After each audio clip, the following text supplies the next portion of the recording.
I just want you to imagine this. The year was 1984. The rhyme went something like this. I'm DMC in the place to be. I went to St. John's University, and since kindergarten, I acquired the knowledge, and after 12th grade, I went straight to college.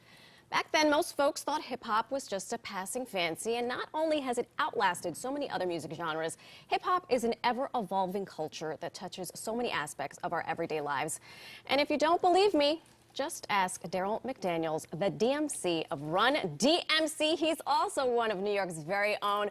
Woo, woo. Welcome to the Pix 11 Morning News, Darryl McDaniels.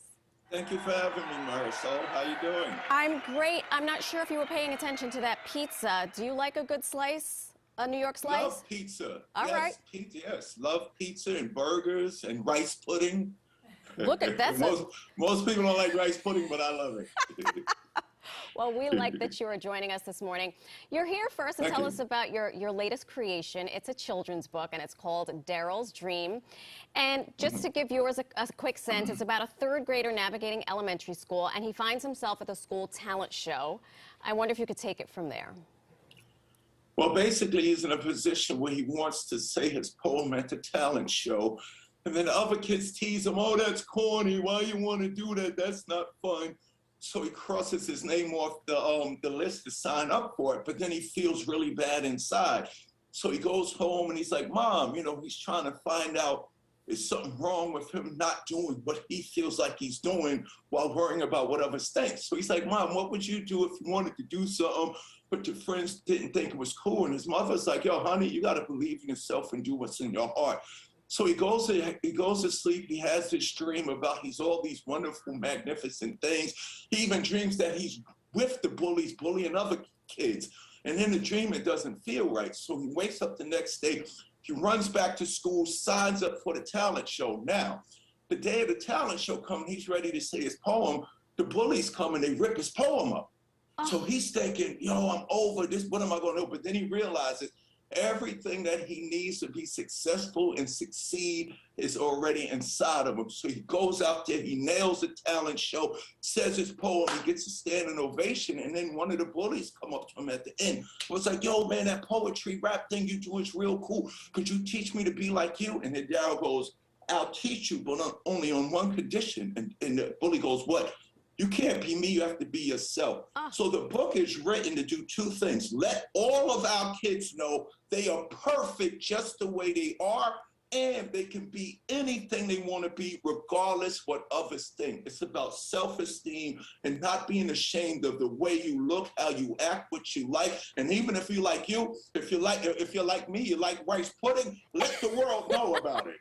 I love this. You speak with such conviction. And I wonder, when you were coming up in New York City, were you ever bullied? Did you ever have issues with self-esteem? Because to see you now, it's almost like you were born this way. Well, no. I had to develop these superpowers. The superpowers was already always there, but I didn't understand it. Of course I got bullied, Marisol. Why do you think my whole career on almost every record I rhymed about my glasses? I got teased, bullied, and picked on. My whole life was, "Hey, Four Eyes. Hey, binoculars," and they would hit me upside the head. "Did you see this?" But when hip hop and rock and roll empowered me not to be ashamed about who Darryl is, I got up in front of the world and I said, "D's for doing it all of the time. M's for the rhymes that are all mine. C's for cool as can be." And my partner Rum would ask me, "Why you wear those glasses?" And I would proudly proclaim, "So I can see." So I want to teach kids, don't be ashamed of who you are and what you are in everything. All you children out there, everything that people think isn't cool about you is actually the coolest things about you. I gotta tell you, if I knew back in 1984 when I was going to IS 181 in Co-op City in the Bronx, that 100 years later I would be talking to you, I would have said, heck no, because I got bullied as a kid too. But all of us did. We all did in some way, shape, or form, and maybe we didn't realize it at the time. No, you did. That's why I try to put the book in the kids' situation. Their schools, their homes, their backyards, their playgrounds. And it's funny, Marisol, a lot of adults, a lot of the parents, it's like, "Gee, I'm reading this book every day before I go out the door to work," because their scenario in school and backyard and the streets is things that's going to evolve later to their work in their college and their business environments. Right. You have a footprint in children's literature and children's content. You partnered up with Nickelodeon and Noggin. Yes. I want to show a quick clip of What's the Word? What's the word? What's the word? Habit. Come on, let's go! Let's go! What's the word? Habit. Something you do all the time. What's the word? Habit. Saying thank you and please. Habit. Repeat it over and over. That's a habit for a healthy life. I mean, now that's going to be my earworm today. Yes, it's very infectious. It's very infectious. So you just take this one word, you put a rhyme to it, and what is the goal there? To teach the kids the meanings of words. Now, Marisol, these kids will learn a song in a heartbeat. So with Nickelodeon and Noggin, they're utilizing a gift that has always been here. Even me and you, Marisol, we learn songs very easy. Yeah. But what if you try to educate the children through songs as opposed to just teaching them some corny way that they won't be receptive to? So if they, and a lot of kids learn these hip hop songs and we don't want them singing the songs. That's right.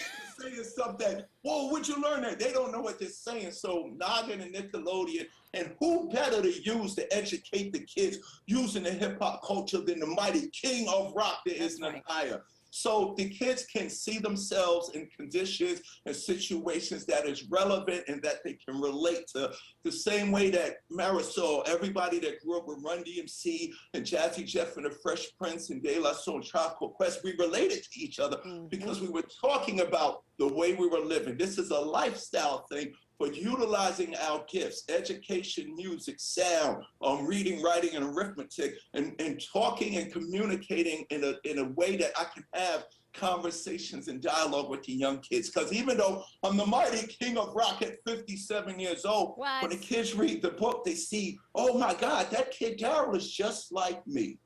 57 years old, going on 22. The book is called Darryls Dream. The author is right there, Darryl McDaniels. The book is available wherever you buy your books. Thank you so much for your time, your enthusiasm, and your generosity. Thank you. The kids rule the world. That's right.